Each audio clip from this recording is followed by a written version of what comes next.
Hello everyone, welcome to the class.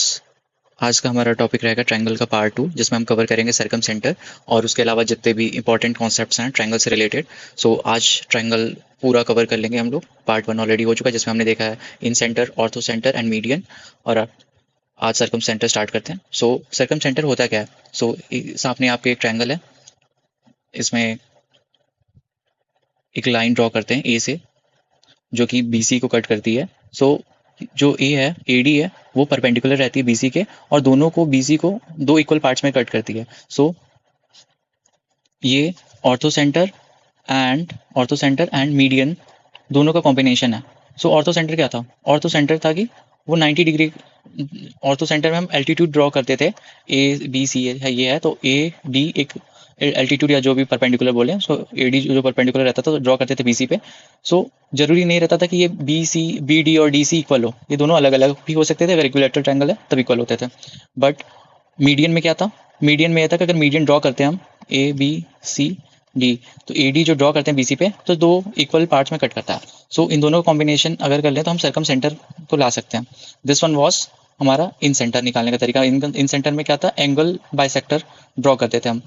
सो एक दूसरा diagram देखते हैं ट्रायंगल का।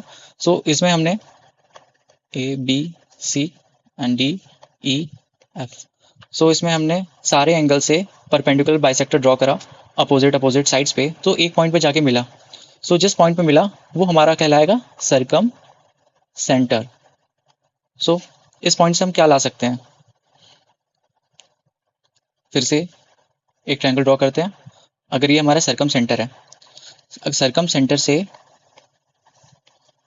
इस सर्कम सेंटर को ओ मान सकते हैं। ओ से ए, ओ से बी, ओ से सी। सो ओ ए, ओ बी, ओ सी क्या है? हमारा रेडियस ऑफ सर्कल है। अगर यहाँ से हम एक सर्कल ड्रॉ करें, सो वो सारे साइड्स को टच करेगी। So O A will be equal to O B equal to O C. So ये था हमारा circumcentre O. So circumradius कैसे निकाल सकते हैं? सर्कम रेडियस मतलब कि हमारा ओ ए हो गया, ओ बी हो गया, ओ सी हो गया, वो कैसे निकलेगा? इसको निकालने का एक फॉर्मूला है। Circumradius equal to A into B into C upon 4 into area of triangle. A हमारा क्या है? ए हमारा जो साइड्स थे, ए हमारा ये है, बी हमारा ए सी है, और सी हमारा ए बी है। अगर साइड्स का प्रोडक्ट करें ए इंटू बी इंटू सी, फिर उसे डिवाइड कर दें। किससे डिवाइड करें? एरिया के 4 टाइम्स से, 4 इंटू एरिया ऑफ ट्रायंगल से। तो हमारा क्या आ जाएगा? Circum radius. और ये फॉर्मूला सारे ट्रायंगल्स के लिए वैलिड है। अगर हमें सिर्फ स्पेशली पूछे circum radius of a right angle triangle, अगर राइट एंगल ट्रायंगल का सर्कम रेडियस पूछे तो क्या होगा? वो हमारा हाइपोटेनस का हाफ होगा, मतलब एच अपॉन में 2। और सेम अगर सर्कम रेडियस पूछे इक्विलैटरल ट्रायंगल का, जिसके सारे साइड्स अगर इक्वल हो, तो हमारा सर्कम रेडियस आएगा, क्या आएगा? ए अपॉन में √3। और वहीं इन सेंटर रेडियस क्या था हमारा? इन सेंटर रेडियस था हमारा ए अपॉन में 2√3। सो हमें पता चलेगा कि सर्कम रेडियस कैसे निकाल सकते हैं। इससे रिलेटेड क्वेश्चन क्या पूछता है? मतलब सर्कम रेडियस तो पूछ सकता है अगर हमारे साइड्स गिवन हो, एरिया गिवन हो। सर्कम रेडियस पूछ ले। और क्या क्वेश्चन पूछता है? इमेजिन एक ट्रायंगल है और ये हमारा सर्कम सेंटर। यहाँ से एक ट्रायंगल हमने ड्रॉ करा, इसका एंगल है ए बी सी, तो ए का एंगल है 40 डिग्री। तो हमारा एंगल बी ओ सी कितना होगा? इस सिंपली क्या करना है, जो एंगल ए है उसका 2 टाइम्स, 2 इंटू 40 डिग्री, मतलब 80 डिग्री हमारा एंगल बी ओ सी होगा, मीन्स 2 इंटू 40 डिग्री। इससे रिलेटेड क्वेश्चन पूछे जा सकते हैं एग्जाम में, कि अगर एक एंगल दिया और दूसरा एंगल पूछे, अगर ortho centre, sorry, circum centre से रिलेटेड। अब हमारा सर्कम सेंटर यहाँ पे ओवर हो गया। अब यूलर्स लाइन क्या होता है? यूलर्स लाइन, यूलर लाइन एक ऐसी लाइन होती है ट्रायंगल के अंदर जिस पे हमारा ऑर्थो सेंटर आता है, हमारा सर्कम सेंटर आता है, और हमारा सेंट्रॉइड आता है। याद रखना कि यूलर्स लाइन हमारा सेंट्रॉइड को कंटेन नहीं करता। ये सिर्फ ortho centre, circum centre, centroid को कंटेन करता है, बट हमारा इन सेंटर को कंटेन नहीं करता यूलर्स लाइन। एग्जाम्पल लेते हैं, है हमारा इक्विलैटरल ट्रायंगल, इसके सारे साइड्स इक्वल हैं। सो इसका हम circum centre, in centre, centroid and ortho centre सब एक होगा, मतलब सिर्फ एक पॉइंट ही उसका सर्कम सेंटर भी हो गया, इन सेंटर भी हो गया, सेंट्रॉइड भी होगा और ऑर्थो सेंटर भी होगा। और सेम अगर कोई आइसोसेलेस ट्रायंगल है जिसके दो साइड्स इक्वल हो बट एक साइड अनइक्वल हो, एक साइड अलग हो, तो उसके सर्कम सेंटर, इन सेंटर और सेंट्रॉइड, सॉरी ये रेडियस नहीं है, ये सर्कम सेंटर है, इन सेंटर है, सेंट्रॉइड है एंड ऑर्थो सेंटर जो है वो एक लाइन में होगा। सो अब आगे कुछ कॉन्सेप्ट्स देखते हैं कि इमेजिन ये एक ट्रायंगल है। सो इसका एक इन सेंटर से होते हुए सर्कल है और एक सर्कम सेंटर से होते हुए एक सर्कल है, ए बी सी। सो जरूरी नहीं कि ये स्मॉल आर, मतलब जो हमारा इन सेंटर है और सर्कम सेंटर है सेम होगा, दोनों अलग अलग भी हो सकते हैं। सेम तब होंगे जब वो इक्विलैटरल ट्रायंगल है, तब जाके वो सर्कम सेंटर और इन सेंटर सेम होंगे। ऐसे दोनों अलग अलग होंगे, तो उन दोनों के बीच का डिस्टेंस हमें निकालना है।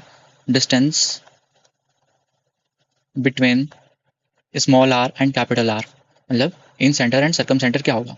सो इसका मतलब इसका डिस्टेंस निकालने का एक फॉर्मूला है, under root capital R square minus 2 into capital R into small R. So इस फॉर्मूला से हम दोनों के बीच का डिस्टेंस निकाल सकते हैं, सर्कम सेंटर और इन सेंटर के बीच का डिस्टेंस।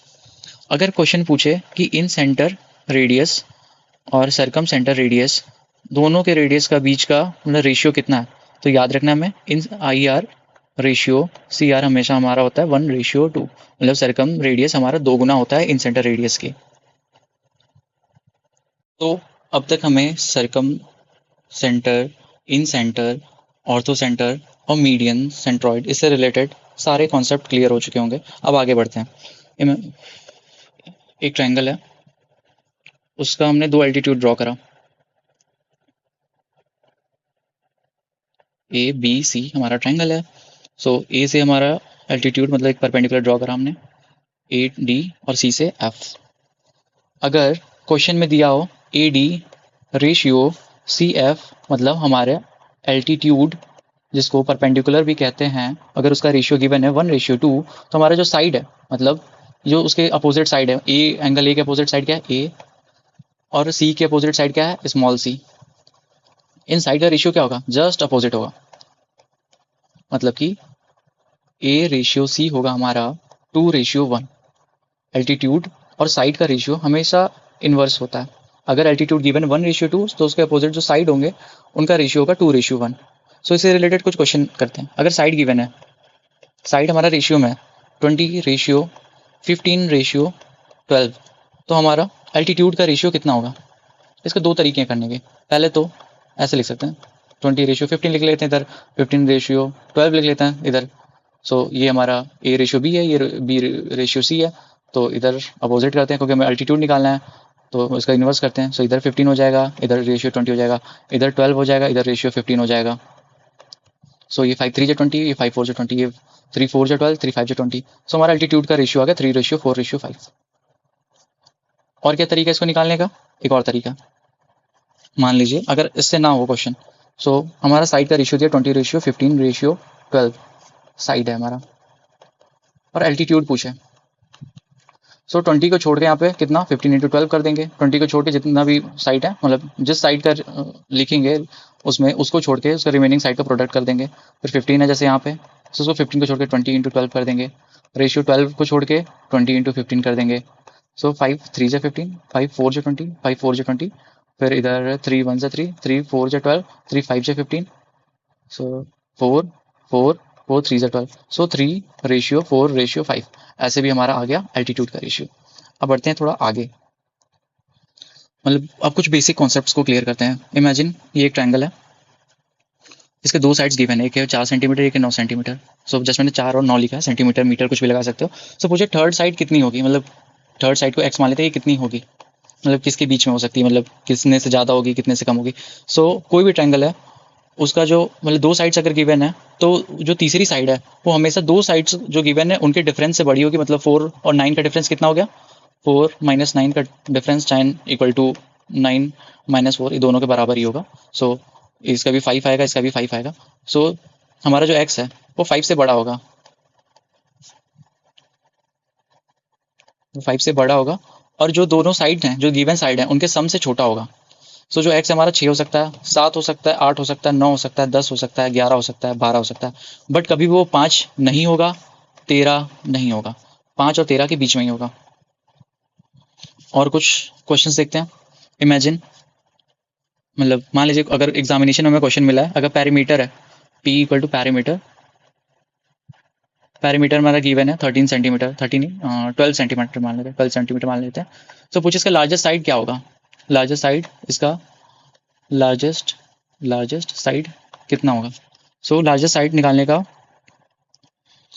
जो लार्जेस्ट साइड होता है वो हमेशा p/3 मतलब पैरामीटर के बाई 3 से बड़ा होता है और p/2 से छोटा होता है। सो इसमें पैरामीटर हमारा गिवन है 12, तो 12/3 कर लें, इससे बड़ा होगा x, और 12/2 से छोटा होगा, तो 3 4 जा 12, 2 6 जा 12। सो जो हमारा लार्जेस्ट साइड है वो 4 से बड़ा है और 6 से छोटा है, तो क्या ही हो सकता है, x इक्वल टू 5 ही होगा। तो सिंपल सा। अब बढ़ते हैं आगे। अगर हमारा पैरामीटर गिवन है क्वेश्चन में, parameter p equal to parameter given, तो पूछे नंबर ऑफ ट्रायंगल्स कितने पॉसिबल हैं, और क्वेश्चन में पूछा गया number of triangle possible. So इसको निकालने का एक फॉर्मूला है, p दो हो सकते हैं, p हमारा एक तो हो सकता है ऑड हो सकता है, या तो p हमारा इवन हो सका।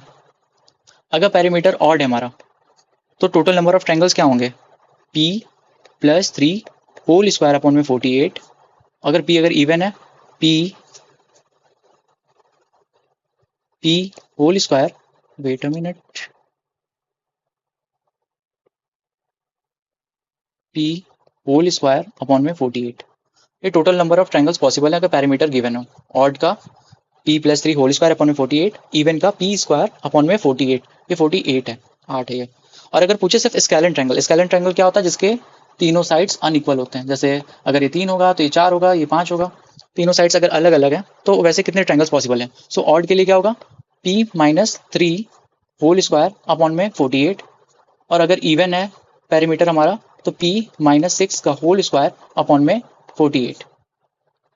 और अगर पूछे इक्विलैटरल ट्रायंगल कितने पॉसिबल है, सो जस्ट पैरामीटर को अगर 3 से डिवाइड कर दें, अगर डिवाइड हो गया मतलब अगर पैरामीटर अगर 3 से डिविजिबल है, सो एक इक्विलैटरल ट्रायंगल पॉसिबल है। और if p is not divisible by 3, तब इक्विलैटरल ट्रायंगल पॉसिबल नहीं है, पॉसिबल नहीं है। अब ट्रायंगल की कॉन्ग्रुएंसी देखते हैं। सो कॉन्ग्रुएंट ट्रायंगल क्या होता है, मान लीजिए दो ट्रायंगल हैं A B C and D E F. So similar triangle क्या होते हैं, कॉन्ग्रुएंट ट्रायंगल क्या होते हैं। सो जो हमारा कॉन्ग्रुएंट ट्रायंगल होता है वो एकदम एग्जैक्ट, दोनों ट्रायंगल एकदम एग्जैक्ट होते हैं। मतलब जैसे ए बी है ये डी के इक्वल होगा, बी सी है वो हमारा ई एफ के इक्वल होगा, और ए सी है वो हमारा डी एफ के इक्वल होगा। और सेम अगर ये x है ये एंगल भी x होगा, अगर ये एंगल y है ये एंगल भी y होगा, ये एंगल z है तो ये एंगल भी z होगा, एंगल भी सेम हो गए, साइड भी सेम हो गए। इमेजिन एक इक्विलैटरल ट्रायंगल है, इसके साइड मतलब एंगल 60 डिग्री 60 डिग्री 60 डिग्री है, और एक छोटा सा ट्रायंगल है इसके भी एंगल 60 डिग्री है, बट क्या ये कॉन्ग्रुएंट है, नहीं, ये कॉन्ग्रुएंट नहीं है। क्यों, क्योंकि ऑब्वियसली इसका साइज काफ़ी ज़्यादा और इसका एरिया काफ़ी ज़्यादा और इसका एरिया काफ़ी कम है।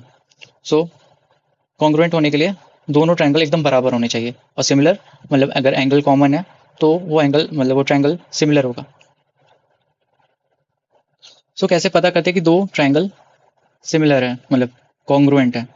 सो इसके तीन तरीके हैं, एक तो एंगल साइड एंगल, एक साइड एंगल साइड, और तीसरा साइड साइड साइड। अगर दोनों ट्रायंगल में ये तीनों चीज़ें अगर कॉमन है, मतलब अगर कोई एक भी कॉमन इसमें से, सो हमारा जो गिवन दो ट्रायंगल होंगे वो कॉन्ग्रुएंट होंगे। चलिए आगे देखते हैं कैसे होंगे। दो ट्रायंगल है,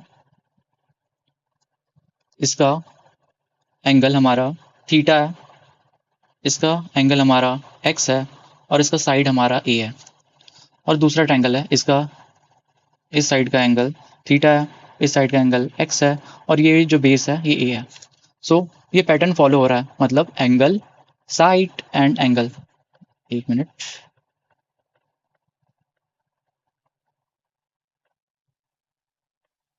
this is angle, this is side, this is angle, और सेम इसमें भी ये एंगल, ये साइड और एंगल, ये दोनों सिमिलर है, तो हमारा जो ट्रायंगल होगा वो भी होगा कॉन्ग्रुएंट। अब आगे बढ़ते हैं। दो ट्रायंगल हैं और इसका पहले वाले ट्रायंगल का एक साइड हमारा ए है, दूसरा एंगल हमारा थीटा है, और ये साइड हमारा, मतलब उसके एडजेसेंट साइड ही ये बी है। और सेम जो दूसरा ट्रायंगल है उसका ये साइड, अगर इसका लेंथ है ए है और इसका एंगल थीटा है और ये साइड हमारा बी है। सो इसमें कौन सा पैटर्न फॉलो हो रहा है? इसमें फॉलो हो रहा है साइड एंगल साइड, मतलब सास, S A S. So same side angle and side ये फॉलो हो रहा है। सो ये दोनों ट्रायंगल भी कॉन्ग्रुएंट होंगे।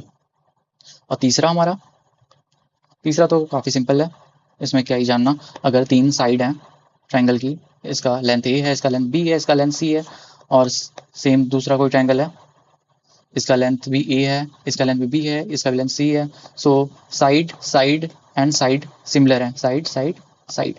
सो ये दोनों ट्रायंगल हो गए कॉन्ग्रुएंट। सो अब आगे बढ़ते हैं, नेक्स्ट देखते हैं। एक ट्रायंगल है, यहाँ से एक लाइन ड्रॉ होती है, सामने वाले साइड को टच करती है और इसको 3:1 में डिवाइड कर देती है।